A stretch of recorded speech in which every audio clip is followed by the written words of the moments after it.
मेरा नाम है रोहित और आप देख रहे हैं लर्न इन्वेस्टमेंट।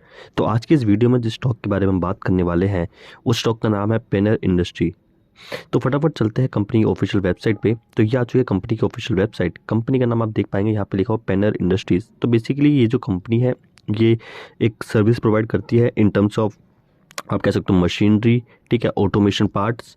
तो ये सब अगर हम कंपनी की सर्विसेज पर अगर हम ये जाएँ तो यहाँ पे आप देख पाएंगे तो कंपनी जो है स्ट्रक्चरल इंजीनियरिंग सर्विसेज है, बिल्डिंग इंफॉर्मेशन मॉडल्स यानी कि बिम जो मॉडल्स होते हैं ये सब आप कह सकते हो जैसे कि ऑटोकैड्स वगैरह जो मॉडल्स होते हैं, किसी बिल्डिंग के जो मॉडल्स तैयार होते हैं, ऐसी जो मशीनरी होती है उनके भी मॉडल्स तैयार होते हैं। तो ये भी उस मॉडल है, उसके मॉडल्स क्रिएट करती है। उसके बाद प्लांट प्रोडक्ट्स और इंजीनियरिंग सर्विसेज यानी कि जो प्लांट्स में जो प्रोडक्ट्स लगते हैं बेसिकली उन पे काम करती है। इंडस्ट्रियल ऑटोमेशन यानी कि जो कंपनियां जैसे प्रोडक्ट्स हैं, ठीक है, कोई बहुत बड़ी मशीन ले रखी है तो उसको ऑटोमेशन करने के लिए, ठीक है, कि मैन मेड प्रोसेस ना हो, वो ऑटोमेशन हो। आईओटी यानी कि आपको पता है इंटरनेट ऑफ थिंग्स से इंटीग्रेटेड। तो ये सब जो चीज़ें हैं ये बेसिकली आप देख पाएंगे कि पुराने ज़माने वाली चीज़ों को यूज़ करके जो पहले जो प्रोसेस चलता था, जैसे कि आप देखेंगे पहले जो आप कह सकते जेसीबी हैं, ठीक है, वो एक एक बंदा चलाता है, ठीक है। आज के टाइम पे वो हो सकता है, आने वाले टाइम पे वो ऑटोमेट हो जाए कि उसको रोबोट चलाए। तो वही सर्विसेज पे काम कर रही है, यानी कि फ्यूचरिस्टिक की कंपनी नज़र आती है। तो जब फ्यूचरिस्टिक कोई कंपनी होती है तो उसके प्राइस के बढ़ने के दाम यानी कि एक प्रोबेबिलिटी भी बहुत ज़्यादा होती है। तो फटाफट चलते हैं स्किनर वेबसाइट पे। हम आ चुके हैं स्किनर वेबसाइट पे और यहाँ पे हम देख पाएंगे ये पिनर इंडस्ट्रीज़ लिमिटेड, इसका जहाँ पे हमने फाइनेंशियल स्टेटमेंट खोल रखी है। तो यहाँ पे बात करेंगे करंट प्राइस की, जो कि 51 रुपीज़ का करंट प्राइस है।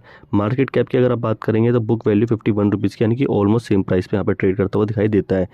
आज की अगर हम बात करेंगे तो आज ही मार्केट ने 2% का हाइक दिया है।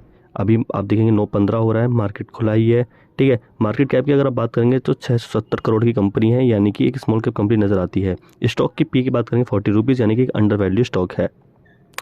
फटाफट चलते हैं इंपॉर्टेंट फैक्टर पे, जो कि सबसे इंपॉर्टेंट हमेशा ही माना जाता है, वो है प्रॉफिट एंड लॉस स्टेटमेंट। तो अगर सेल्स की अगर बात करेंगे तो 2011 या के आसपास आप देखेंगे तो 1200 करोड़ की कुछ सेल्स थी। धीरे धीरे करके एक कंसोलिडेशन फेज यहाँ पे बना रहा, 1200 करोड़, 1100, 1100, 1300 करोड़, 1300। तो यहाँ पे जाके 2017 में एक अच्छा सा रेंज यहाँ पे बनाया 1500 करोड़ का, एक अपनी तरफ में ही ऑल टाइम हाई। इस तरीके की रेंज जब बनती रही 2020 में थोड़ा सा यहाँ पे कंसोलिडेशन हुआ ड्यू टू कोविड। यहाँ पे आप देखिए 2000 करोड़ प्लस हुआ, 2000 करोड़ बना। 2021 में थोड़ा सा गिरा, बट लेकिन 2022 में अभी जो रनिंग प्रोसेस में अगर आप बात करेंगे तो 2400 करोड़ का यहाँ पे प्रॉफिट दिखाई देता है। यहाँ पे सेल्स दिखाई देती है। प्रॉफिट की अगर आप बात करेंगे तो ऑपरेटिंग प्रॉफिट यहाँ पे नज़र आता है 179 करोड़, जो कि अपने आप में काफ़ी हाई फिगर है। यहाँ पे बात करेंगे तो नेट प्रॉफिट कंपनी ने बनाया है 50 करोड़ का, बट सेल्स यहाँ पे बहुत अच्छी हुई है। तो यहाँ पे हम मान सकते हैं कि आने वाले टाइम पे कंपनी एक अच्छा और प्रॉफिट बनाने की संभावना दिखाती है। कंपनी की अगर आप बात करेंगे तो कंपनी पे डेप्रिसिएशन कितना लगा है, तो डेप्रिसिएशन 57% का लगा है, जो कि इस टाइम काफ़ी हाई है, जो कि डेप्रिसिएशन बहुत ज़्यादा बढ़ चुका है।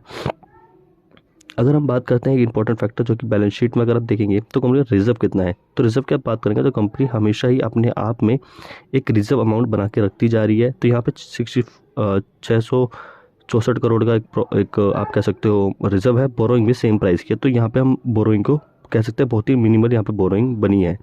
यहाँ पे अगर आप बात करेंगे एक इंपॉर्टेंट फैक्टर की, जो कि शेयर होल्डिंग पैटर्न हमेशा माना जाता है। यहाँ पे प्रोमोटर के पास आप देखेंगे तो 40% की प्रोमोटर्स की होल्डिंग है, एक अच्छा नंबर यहाँ पे दिखाई देता है। और प्रोमोटर्स ने अपनी एक आप कह सकते हो कि अपनी होल्डिंग्स को यहाँ पे बढ़ाया है। जब जब कंपनी का मालिक ही अपना प्रोडक्ट या अपनी स्टॉक्स को बाय करने लगे तो इसका मतलब है कि कंपनी में कहीं ना कहीं एक इम्पॉर्टेंट एक अच्छी न्यूज़ आने की संभावना है। यहाँ पे अगर आप बात करेंगे तो एफआईआई ने भी अपनी अपनी होल्डिंग यहाँ पे बढ़ाई है, जो कि 0.14 थी, आज वो 0.5 हो गई है, यानी कि 5 टाइम्स के आसपास यहाँ पे इंक्रीजमेंट किया गया है। पब्लिक की बात करेंगे तो 60% की यहाँ पे होल्डिंग्स है, जो कि एक अच्छा फिगर यहाँ पे माना जाता है। तो शेयर होल्डिंग पैटर्न मेरे हिसाब से काफ़ी अच्छे यहाँ पे दिखते हैं। बात करते हैं ट्रेडिंग व्यू के चार्ट पे चल के। यहाँ पे हम खोल चुके हैं पिनर इंडस्ट्रीज़ का ट्रेडिंग चार्ट। तो फटाफट जानने की कोशिश करते हैं कि यहाँ पे क्या दिखाई देता है। तो अगर अब मैं आपको यहाँ पे बात करूँ तो यहाँ पे हम फटाफट से यहाँ पे चार्ट ड्रॉ करेंगे और जानने की कोशिश करेंगे। तो यहाँ पे जो ये रेंज नज़र आती है, अगर मैं इसको यहाँ पे सेलेक्ट करूँ तो यहाँ पे आप देखेंगे तो यहाँ पे इसने एक कप बनाया और एक हैंडल, और दोबारा एक और हैंडल बना के रिटेस्ट करके इसको ब्रेकआउट दिया है। तो आज ही आप मार्केट में देख पाएंगे कि अभी ये करंट प्राइस आप देखेंगे ट्रेडिंग हो रहा है, ठीक है, मार्केट अभी भी खुला ही है, और यहाँ पे मार्केट 2% का हाइक भी दे दिया है, एक अच्छी वॉल्यूम क्रिएट यहाँ पे हो रही है। तो मुझे ऐसा लगता है कि जब प्रॉफिट इतने अच्छे बना रही है कंपनी, सेल्स इतनी अच्छी कर रही है, तो ऑब्वियस सी बात है कि हमारा जो स्टॉक का प्राइस है वो भी एक अच्छा यहाँ पे जा सकता है।